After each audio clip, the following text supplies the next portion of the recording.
Okay, so have you heard about this whole model collapse thing? Like AI, doom and gloom, robots eating their own brains, the whole nine yards. But is it really the AI apocalypse everyone's making it out to be? Yeah. So we've got these excerpts from this research paper. Position. Model collapse does not mean what you think. And I'm not going to lie, it's pretty dense. Yeah. But that's why we're here, to break it down together, to see if this collapse is fact or fiction. Right. Yeah. And I think the first thing to understand is that model collapse, it isn't just one thing. The researchers actually point out that there are at least 8 different definitions kind of floating around out there. Hey, no wonder everyone's freaking out, right? Yeah. It's like, everyone's talking about a different flavor of ice cream, but calling it the same thing. Exactly. And some of those definitions are, they're pretty subtle. Like one version of collapse is all about AI losing the ability to represent those rare, unique data points, the stuff that makes the world interesting. So it's not necessarily that the AI, stops working altogether, but it just becomes kind of, I don't know, bland. Yeah. Imagine a world where everyone only listens to, the top 10 pop songs. Yeah, that's a great analogy. It's that loss of diversity, that long tail, as it's called, that researchers are particularly concerned about. Okay, interesting. And what's fascinating is how this definitional confusion, it plays out in actual research. The paper actually gives this example where 2 teams, they look at the same AI experiment and came to totally opposite conclusions about whether or not model collapse was happening. Wait, seriously? They're looking at the same data, the same model, Yeah. and one team's like, collapse, and the other's like, we're good. Yep, and all because they were using different definitions. It really highlights why being crystal clear about what we mean by model collapse is so important, especially if you're trying to make sense of all the headlines and predictions out there, right? Okay, point taken, definitions matter. But let's get into the nitty-gritty of how AI actually learns, because to understand if this collapse is even realistic, we need to know what's going on under the hood, right? Right, and the paper argues that a lot of model collapse studies, they make some pretty unrealistic assumptions about how AI is trained. For example, they assume that each time you train a new AI model, you kind of wipe the slate clean, start with a fresh data set. So they're picturing this pristine internet, all human-made, that just gets wiped clean after every AI training section. Yeah. Like a giant AI reset button or something. Pretty much, but that's obviously not how things work in reality. I mean, new data is being generated all the time, both by humans and by AI, and it all just gets added to the existing pile. Yeah, it's more like a constantly growing data landfill, right? Yeah. With new stuff piled on top of old stuff, a mix of human and AI-generated content. Exactly, and this ongoing mix of data, it's crucial because it changes the whole model collapse equation. Okay, so let's dive into some of those collapse predictions and see which ones actually, hold water. This paper tries to separate the hype from what's actually plausible, right? Yeah. Will AI performance suddenly tank because it's been trained on too much synthetic data? Well, that's one of the big fears, right? The whole AI turns to mush scenario. Right. But based on how AI is actually trained with that constantly growing mountain of data, the researchers suggest that this is unlikely. AI is still exposed to a vast amount of real-world information, even as AI-generated content increases. Okay, so maybe not a complete AI meltdown then, but what about the idea that AI, it loses its grip on the weird niche stuff, that long tail that we were talking about earlier? That's where things get a little more interesting Oh, and potentially more concerning. okay, so you're saying that the long tail disappearing, that's a real possibility. Yes, this is something researchers are seriously looking at. So we're talking about an AI that might be able to, I don't know, write a decent blog post, but only about something super generic, right? Anything unusual or out of the ordinary would be beyond its reach. Yeah, that's one way to think about it. If AI models are primarily trained on data that's already been heavily homogenized by other AIs, they might lose their ability to represent those diverse, unique aspects of the world. All right, so we got one prediction debunked, one that's a genuine concern. What's the final verdict? Well, the final prediction is kind of a head scratcher.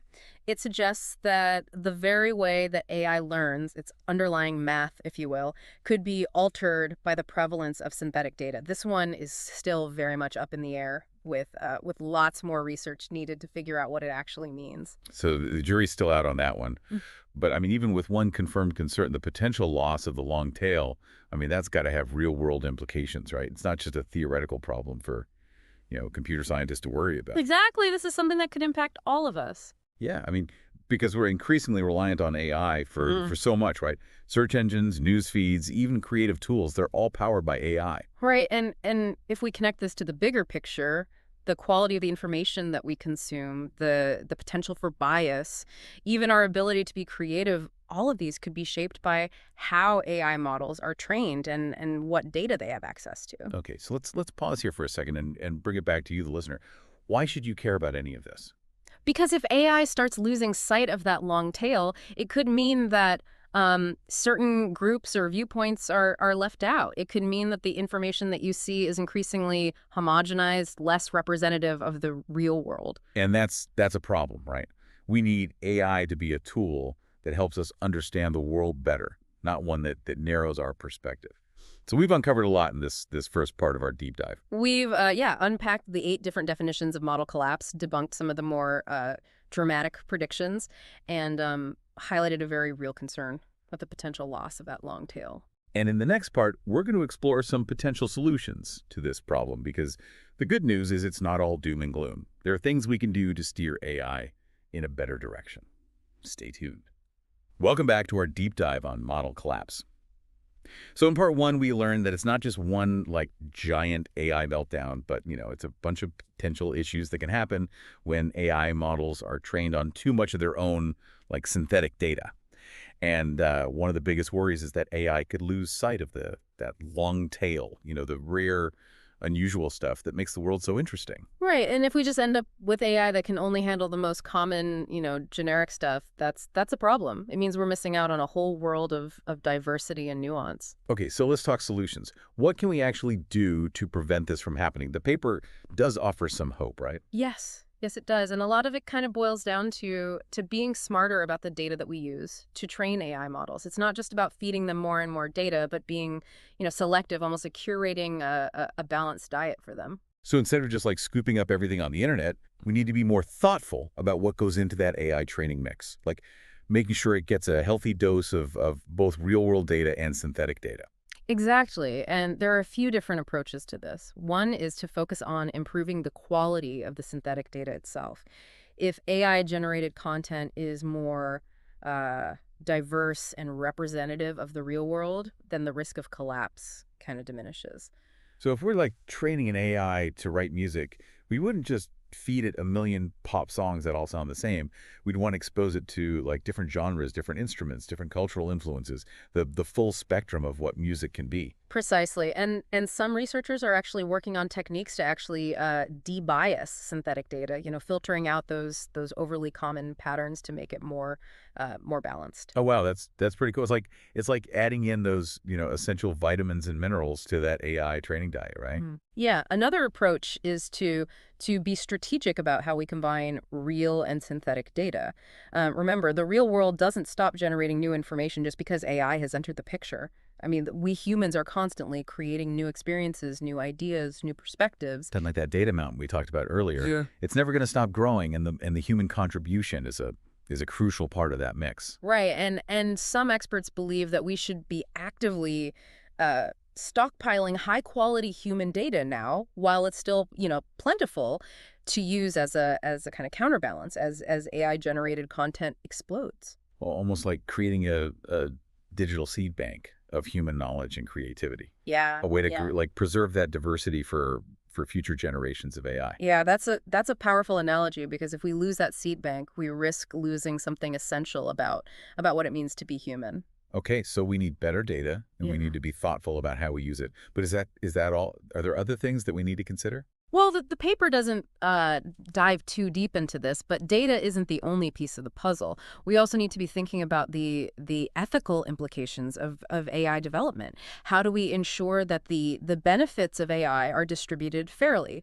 How do we prevent, biases from being amplified and entrenched in these Right, models? because if we lose the long tail, it's not just about missing out on some quirky data points, right? Yeah. It's about certain voices, certain experiences being erased from AI's understanding of the world. Exactly, and that has huge implications for how AI is used in society, whether it's in healthcare, education, or just shaping the online content that we consume. It's a responsibility we can't take lightly. So we've got a lot to think about: better data, ethical considerations, and a whole lot of unknowns about how AI will continue to evolve. But it sounds like there's hope, right? We're not just passively heading towards some inevitable collapse. No, definitely not. The future of AI is not predetermined. It's shaped by the choices we make today, and by understanding the nuances of model collapse, by being proactive about the data we use and the questions we ask, we can steer AI toward a more positive and beneficial future. Okay, so that's a bit of a relief. We've got work to do, but it's not all doom and gloom. Right. And remember that prediction about how the very way that AI learns could be affected by synthetic data. Yeah. That's something that really piqued my curiosity. It's not about, what AI learns, but how it learns. And that's still very much a mystery. So it's like AI could develop its own way of thinking, its own cognitive style based on the data it's exposed to. That's the question. And it raises a whole bunch of fascinating possibilities. All right, so we've explored some potential solutions to the model collapse dilemma, but there's still some big question marks hanging out there, especially around how AI's learning process might evolve. Yes, and that's something we'll touch on more in the final part of our deep dive. Stay tuned because things are about to get really mind-bending. Welcome back. It feels like we've been on quite a journey with this whole model collapse thing, right? Yeah. From those 8 different definitions to the very real worry that AI could lose its grip on the weird and wonderful, the long tail of data. Yeah, yeah, and we've talked about some potential solutions, right? Like being smarter about the data we use to train AI and considering the ethical implications of how AI is developed. Right, because it's not just about preventing some kind of AI apocalypse. It's about making sure that AI is a force for good in the world. A tool that helps us understand and appreciate the full richness of human experience. Exactly. And in this final part, I want to shift gears a little bit and talk about something that's been kind of on my mind throughout this whole discussion. Okay, I'm intrigued. What's got you thinking? Well, we've talked a lot about the potential for AI to lose sight of the long tail of data, right? But what about the long tail of human potential? Ooh, that's an interesting thought. What do you mean by that?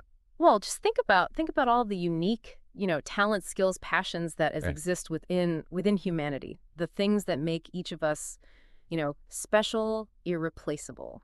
Those hidden gems that might not show up in the most common data sets, the things that make us, well, human. Exactly. And if AI is only trained on the most, common patterns of human behavior, will it be able to recognize and nurture those unique sparks of potential?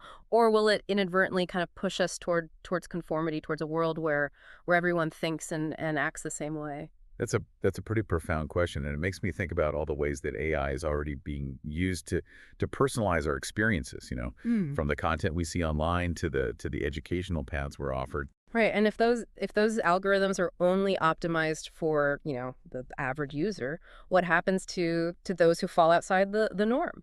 Those whose talents and interests don't fit neatly into the predefined boxes. Do we risk creating a world where only the most common, easily quantifiable forms of human potential are recognized and rewarded? A world where the long tail of creativity, innovation, and even empathy is gradually lost. Yeah. Yeah, that's a possibility we need to be aware of, and it really highlights why this whole conversation about model collapse is so important. It's not just about technical glitches or AI performance metrics. It's about the future we're building, the kind of world we want to live in. Yeah, and ultimately it's about recognizing that AI is a tool, and like any tool, it can be used for good or for ill.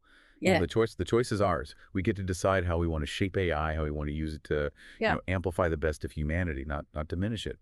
Absolutely. And that starts with being mindful of the data we use to train these models, the questions we ask, the values we embed in the algorithms. It's about recognizing that the long tail is not just a statistical anomaly. It's the source of our greatest strength, Yeah.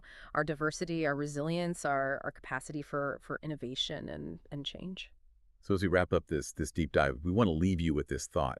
Hmm. What does it mean to preserve the long tail of human potential in a world that's increasingly shaped by AI. It's a question worth pondering, a conversation worth continuing, because the future of AI is not something that happens to us. It's something that we create together. And by engaging in these conversations, by asking the hard questions, by being mindful of the choices we make, we can ensure that the AI we build is one that celebrates the full spectrum of human possibility, not one that limits it.